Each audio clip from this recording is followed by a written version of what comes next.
बिस्मिल्लाहिर्रहमानिर्रहीम।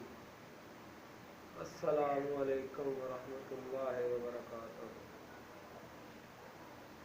प्यारे नाज़रीन, कैसे हो? ठीक हो? फिर तो तबीयत ठीक ने। उम्मीद करने तुसीं ठीक होवोगे, असीं भी ठीक। अल्लाह पाक दा एहसान है, शुक्र गुज़ार दा।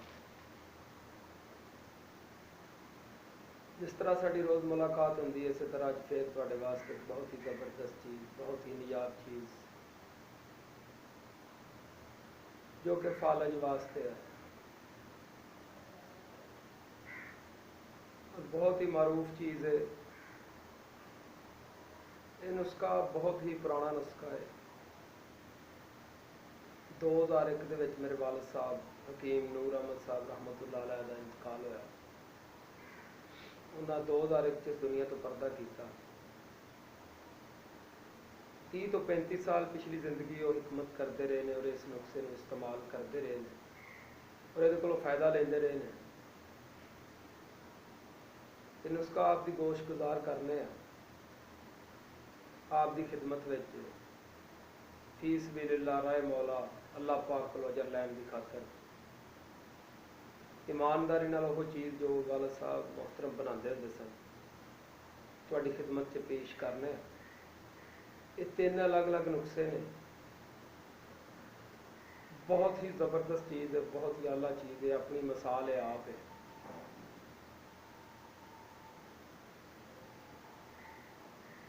ताज़ा फालज पिया होवे तुसीं बना के दे दो, 7 दिन के अंदर अंदर इंशाअल्लाह अल्लाह करीम ने चाहा तो बंदा उठ के टुरन लग पैंदा। जिहड़ी सैड ते पिया है उस सैड नाल पंजाबी की मिसाल एक पग बन्नण लग पैंदा। नुस्खा नोट करो और इहदे कोलों फायदा लवो, सानू दुआवां च याद रखो। पहले नंबर ते तुसां लैनी है सगंध नगौरी 10 तोला। सगंध नगौरी 10 तोला। दूसरे नंबर ते लैनी है तुसीं कूजा मिसरी, ये भी लैनी है 10 तोला। इन्हां दोवां चीज़ों को कुट के सफूक बना के छाण के तुसां रख लेना। रख के इसकी खुराक लैनी है सुबह शाम वड्डा चम्मच, चाय वाला नहीं खाने वाला वड्डा चम्मच सुबह तो वड्डा चम्मच शाम नूं गर्म दुध दे नाल। दूसरे नंबर ते तुसां पंसारी कोलों लै लेना कुचला मुदब्बर, ये 3 तोला तुसीं लै लेना। वड्डे खाली कैप्सूल भी पंसारी कोलों लै लेने 500 mg दे। वो कैप्सूल भर लेने ने और एक एक कैप्सूल सुबह शाम ये भी तुसां गर्म दुध नाल लेना। लेकिन याद रखना ये 7 दिन तो उत्ते नहीं देना। 7 दिन तो बाद 2-4 दिन ये वक्फा पाना, 2-4 दिन वक्फा पा के फिर अगले 7 दिन ये इस्तेमाल कराना। तीसरा नुस्खा नोट करो, वो मालिश है।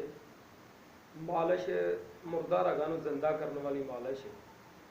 जितनी मालिश जोरदार हत्थां नाल करोगे, जोरदार मालिश करोगे, उतनी ही जल्दी मरीज तुहाडा 1 हफ्ते के अंदर अंदर इंशाअल्लाह अल्लाह करीम ने चाहा तो बंदा उठ के टुरन लग पेगा। मालिश का नुस्खा नोट कर लो। बेर बूटी 1 तोला, खरातीन खुश्क 1 तोला, जाफल लैना तुसी 1.5 तोला, माल कंगनी ताज़ा जिहदे विच तेल वगैरह भी होवे, सुक्की ना होवे, सड़ी ना होवे, वो भी तुसां लैनी है 1 तोला। सुंड लै लैनी है 1/2 तोला, लौंग भी 1/2 तोला, 1/2 किलो तलां दा तेल लै लेना। माल कंगनी मोटा मोटा कुट लेना। बेर बूटी जिहड़ी है वो एक चिचक बोटी जिन्होंने आंदे ने वो होनी है, उन्होंने कुट्टण की लोड़ कोई नहीं। खरातीन नूं कुट लेना।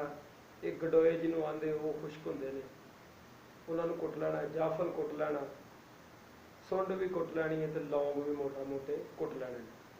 कुट के तेल की कढ़ाई 1/2 किलो की तुसीं तिलां दा तेल 1/2 किलो कढ़ाई दे विच पा के अग ते चढ़ा देना।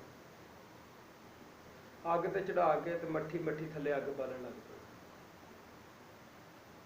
1/2 घंटा तकरीबन तुसीं अग बालदे रहना। सड़न नहीं देना। जो ज़्यादा ब्राउन होने लग पेगा उस तो ज़्यादा ब्राउन हो जाएगा। सड़न तो पहले तो ब्राउन की आखिरी स्टेज पर जो जाए उदों ला लेना। ਲਾ ਕੇ ਜਦੋਂ ਠੰਡਾ ਹੋ ਜਾਵੇ ਉਹਦੇ ਨੂੰ ਪੁਣ ਕੇ ਤੇ ਸ਼ੀਸ਼ੀ ਦੇ ਵਿੱਚ ਪਾ ਲੈਣਾ। ਇਹ ਸਵੇਰ ਸ਼ਾਮ ਇਹ ਲਾਲ ਰੰਗ ਦਾ ਤੇਲ ਤੁਹਾਨੂੰ ਮਿਲੇਗਾ। ਇਹ ਸਵੇਰ ਸ਼ਾਮ ਤੇਲ ਜਿਹੜਾ ਇਹਦੀ ਤੁਸੀਂ ਮਾਲਿਸ਼ ਕਰਨੀ ਹੈ, ਬਾਂਹ ਦੇ ਪੱਠੇ ਨੂੰ ਤੇ ਲੱਤ ਦੇ ਪੱਠੇ ਨੂੰ ਜਿੱਥੇ ਫਲਜ ਪਿਆ, ਇਹ ਧੌਣ ਦੇ ਪੱਠੇ ਨੂੰ ਵੀ ਅੱਛੇ ਤਰੀਕੇ ਨਾਲ ਉੱਥੋਂ ਮਾਲਿਸ਼ ਕਰਨੀ ਹੈ। ਇਹ ਕੂਲੇ ਤੇ ਮਾਲਿਸ਼ ਕਰਨੀ ਹੈ, ਗੋਡੇ ਤੇ ਘੁਟਨੇ ਤੇ ਮਾਲਿਸ਼ ਕਰਨੀ, ਜੋੜਾਂ ਤੇ ਅੱਛੇ ਤਰੀਕੇ ਨਾਲ ਮਾਲਿਸ਼ ਕਰਨੀ ਹੈ। ਇਨਸ਼ਾਅੱਲਾ ਅੱਲਾ ਕਰੀਮ ਦੀ ਜ਼ਾਤ ਨੇ ਚਾਹਿਆ ਇਹ ਤੁਹਾਡਾ ਜਿਹੜਾ ਮਰੀਜ਼ ਹੈ ਇਨਸ਼ਾਅੱਲਾ ਅੱਲਾ ਦੇ ਹੁਕਮ ਨਾਲ ਬਿਲਕੁਲ ਫਿਟ ਫਾਟ ਹੋ ਜਾਏਗਾ। 7 ਤੋਂ 8 ਦਿਨ ਦੇ ਅੰਦਰ ਅੰਦਰ ਬਿਲਕੁਲ ਕੰਮ ਕਲੀਅਰ ਹੋ ਜਾਏਗਾ। ਹਾਂਜੀ, اللہ نے کے بعد انشاءاللہ